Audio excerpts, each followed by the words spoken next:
नमस्कार मंडळी, मी प्रिया. तुमचं स्वागत आहे पॅनफुल डिलाइट्स या माझ्या चॅनलवर. आषाढ महिना सुरू झाला की अगदी घरोघरी बनवले जातात ते म्हणजे तळणीचे पदार्थ. आणि त्यातलाच एक पदार्थ म्हणजे मस्त खुसखुशीत असे गव्हाच्या पिठाच्या कापण्या. तर बऱ्याच वेळेस गव्हाच्या पिठाच्या कापण्या बनवल्यानंतर एकतर त्या वातड होतात, नाहीतर नरम पडतात. पाहिजे तशा त्या खुसखुशीत बनत नाहीत. पण तुम्ही इथे या कापण्या बघू शकता. अगदी मस्त खुसखुशीत अशा कापण्या इथे बनवून आपल्या तयार झाल्या आहेत. अजिबात तेलकट नाही किंवा नरम सुद्धा नाहीत. अशा या खुसखुशीत कापण्या बनवण्याचं अगदी परफेक्ट आणि योग्य प्रमाण मी तुमच्यासोबत शेअर करणार आहे. जर सर्व पिठाचे प्रमाण अगदी परफेक्ट असेल ना, तर कापण्या सुद्धा अगदी संपेपर्यंत अशाच मस्त खुसखुशीत राहतात. अगदी परफेक्ट असं प्रमाण आणि अगदी बारीक सारीक टिप्स तुमच्यासोबत मी या व्हिडिओमध्ये शेअर केलेल्या आहेत. त्यामुळे व्हिडिओला स्किप न करता शेवटपर्यंत नक्की बघा. चला मग लगेच आपण आजच्या व्हिडिओला सुरुवात करूया.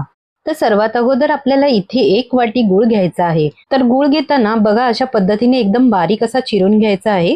मी सुरीच्या मदतीने हा सर्व गूळ चिरून घेतला आहे. त्यामुळे काय होते की पाणी घातल्यावर हा गूळ लगेचच वितळला जातो. आता ज्या वाटीने आपण गूळ घेतला होता त्याच वाटीने 1 वाटी आपल्याला पाणी घालायचे आहे. आता हा जो गूळ आहे ना, तो आपल्याला पाण्यामध्ये असाच वितळून घ्यायचा आहे. आता हे मिश्रण आपल्याला गॅसवर वगैरे अजिबात ठेवायची गरज नाही आहे किंवा पाणी देखील गरम करून घ्यायचं नाहीये. बऱ्याच वेळेस काय होतं, जेव्हा आपण पाणी गरम करून घेतो ना, पाणी जर खूप जास्त गरम झालं तर मग कापण्या आपल्या वातड होतात. त्यामुळे आपल्याला अशाच प्रकारे गूळ वितळून घ्यायचा आहे. आता आपण हे मिश्रण बाजूला ठेवूया, तोपर्यंत गूळ वितळून जाईल. आता त्यानंतर एक छोटी परात घेतली आहे. त्यामध्ये सर्व पीठ आपल्याला काढून घ्यायचे आहे. तर 2 वाटी इथे मी गव्हाचे पीठ घेतले आहे. तर गव्हाचे पीठ घेताना ते अगदी न चाळता इथे मी वापरले आहे. आता हे सर्व साहित्य मोजण्यासाठी घरातली कुठलीही एखादी वाटी किंवा कप घ्या, म्हणजे प्रमाण अगदी परफेक्ट असेल तर कापण्या सुद्धा अगदी परफेक्ट होतील. आता त्यासाठी अगदी पाव वाटी इथे मी बारीक रवा घेतला आहे आणि तेवढीच वाटी आपल्याला इथे बेसन घ्यायचे आहे. त्यानंतर आपल्याला 2 छोटे चमचे सुंठ पावडर घालायची आहे. सुंठ पावडर नसेल तर नाही घातली तरी चालेल. आता ह्यामध्ये 2 छोटे चमचे बडीशेप पावडर घालायची आहे. अर्धा छोटा चमचा मीठ घालायचे आहे आणि हे सर्व मिश्रण आपल्याला आता एकजीव करायचे आहे.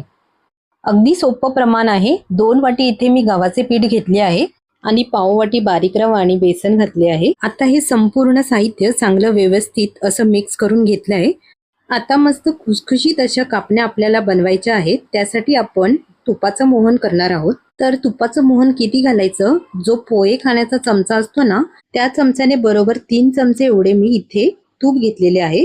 आणि तूप आपल्याला गरम करायचे आहे, कडकडीत गरम करायचे नाही. तर हे बघा, तूप इथे मी गरम करून घेतलेलं आहे.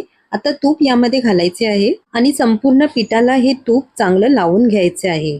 सुरुवातीला ना तूप थोडं गरम असल्याने चमच्याने त्याला एकदा व्यवस्थित मिक्स करून घ्यायचं आणि त्यानंतर हाताने संपूर्ण तूप तुम्ही पिठाला चांगलं व्यवस्थित असं लावून घेऊ शकता. यामुळे ना कापण्या खूप मस्त खुसखुशीत होतात, अजिबात नरम होत नाही.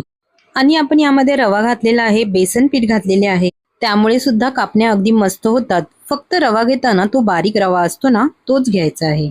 तर हे बघा, सर्व पिठाला मोहन लावून झाले आहे. अशा पद्धतीने मूठ वळून बघितली, अगदी परफेक्ट अशी मूठ वळली जाते आहे. म्हणजे आपल्या तुपाचं मोहन अगदी बरोबर आहे. जर असं वाटतं की मूठ वळली जात नाही, तर तुम्ही यामध्ये 1 मोठा चमचा तूप गरम करून घालू शकता. आता गुळाचे पाणी आपण यामध्ये घालणार आहोत. गाळून आपण हे गुळाचे पाणी या पिठामध्ये घालणार आहोत आणि पीठ मध्यम घट्ट असे मळून घ्यायचे आहे. म्हणजे खूप जास्त घट्ट देखील नाही आणि खूप जास्त सैलसर सुद्धा नाही. जर पीठ खूप सैलसर किंवा पातळ झालं ना, तर कापण्या सुद्धा तशा खुसखुशीत होत नाहीत. तर अशा पद्धतीने थोडंसं मध्यम असं पीठ आपल्याला इथे भिजवून घ्यायचं आहे. तर हे बघा, अशा पद्धतीने पीठ इथे मी भिजवून घेतलेले आहे. आता आपलं जेवढं गुळाचं पाणी होतं ना, त्यातलं साधारण 2 ते 3 चमचेच पाणी शिल्लक राहिलेले आहे. तुम्हाला पाण्याचे प्रमाण कमी अधिक इथे लागू शकते. आता हे पीठ आपण 10 ते 15 मिनिटासाठी झाकून ठेवूया. कारण यामध्ये आपण रवा घातला आहे, त्यामुळे 10 ते 15 मिनिटासाठी हे पीठ आपल्याला झाकून ठेवायचे आहे. त्यानंतर पुन्हा एकदा याला चांगलं मळून घेऊया, म्हणजे यातला जो रवा आहे ना, तो अगदी छान व्यवस्थित असा भिजला जातो. आता याचे गोळे करून घ्यायचे आहे. साधारण 3 ते 4 गोळे इथे मी करून घेते. तर पीठ बघू शकता, खूप जास्त घट्ट देखील नाही आणि खूप जास्त सैलसर देखील नाही, असं मध्यम पीठ आपण मळून घ्यायचं आहे.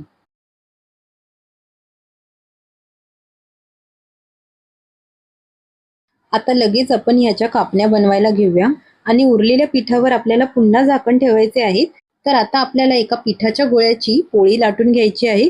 तर ही पोळी लाटताना इथे आपल्याला अजिबात तेलाचा वापर करायचा नाही आहे, तसेच पिठाचा सुद्धा वापर करायचा नाही आहे. आपल्याला अशीच पोळी लाटून घ्यायची आहे.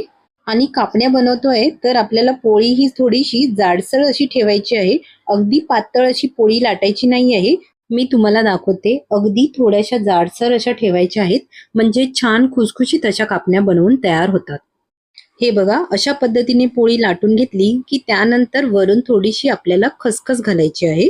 तर आवडीप्रमाणे तुम्ही खसखस देखील इथे कमी जास्त करू शकता. खसखस घातल्यानंतर पुन्हा एकदा याला थोडंसं आपण असं लाटण्याने फिरवून घ्यायचं आहे, म्हणजे खसखस पिठामध्ये अगदी छान व्यवस्थित अशी लागल्या जाते. आता मागच्या साईडने सुद्धा आपण खसखस लावून घेणार आहोत आणि पोळी थोडीशी लाटून घेणार आहोत. आता पोळीची तुम्ही इथे जाडी बघू शकता. हे बघा, अशा पद्धतीने थोडीशी जाडसर आपल्याला ही पोळी लाटून घ्यायची आहे.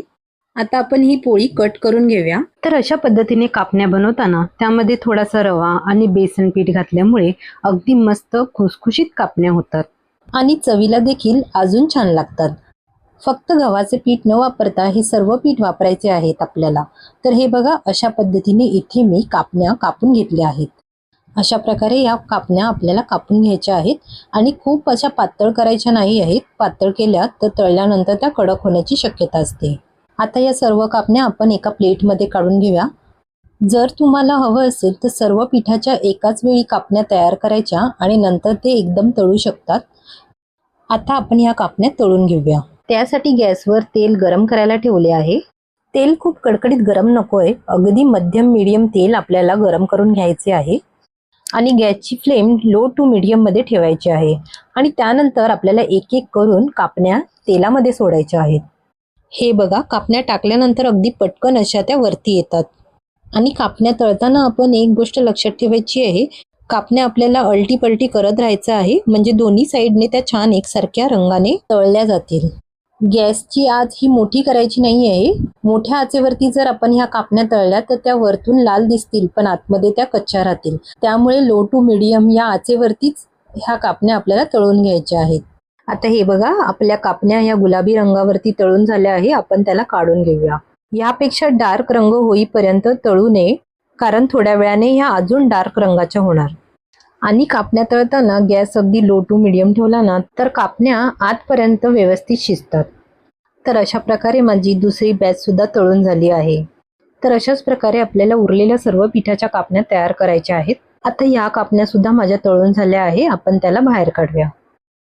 तर अगदी मस्त खुसखुशीत अशा गव्हाच्या पिठाच्या कापण्या तयार झाल्या आहेत. अगदी परफेक्ट आणि अचूक प्रमाण तुमच्यासोबत शेअर केले आहे. तुम्हाला एक कापणी तोडून दाखवते. अगदी मस्त अशी खुसखुशीत अशी कापणी तयार झाली आहे. फक्त व्हिडिओमध्ये सांगितल्याप्रमाणे अचूक प्रमाण जर तुम्ही घेतले तर तुमच्या कापण्या सुद्धा अशाच खुसखुशीत होतील. फक्त घरातली कुठलीही एखादी वाटी किंवा कप घ्या आणि त्याच्यानेच सर्व साहित्य मोजून घ्या, म्हणजे तुमच्या सुद्धा कापण्या बिघडणार नाही. अगदी अशाच परफेक्ट होतील. तर तुम्हीही अशाच प्रकारे घरी कापण्या करून बघा आणि मला तुमचा अभिप्राय कळवा. व्हिडिओ आवडला असेल तर व्हिडिओला लाईक करा, शेअर करा आणि माझ्या चॅनलला सबस्क्राईब करायला विसरू नका. पुन्हा भेटूया अशाच नवीन रेसिपी सोबत. तोपर्यंत धन्यवाद.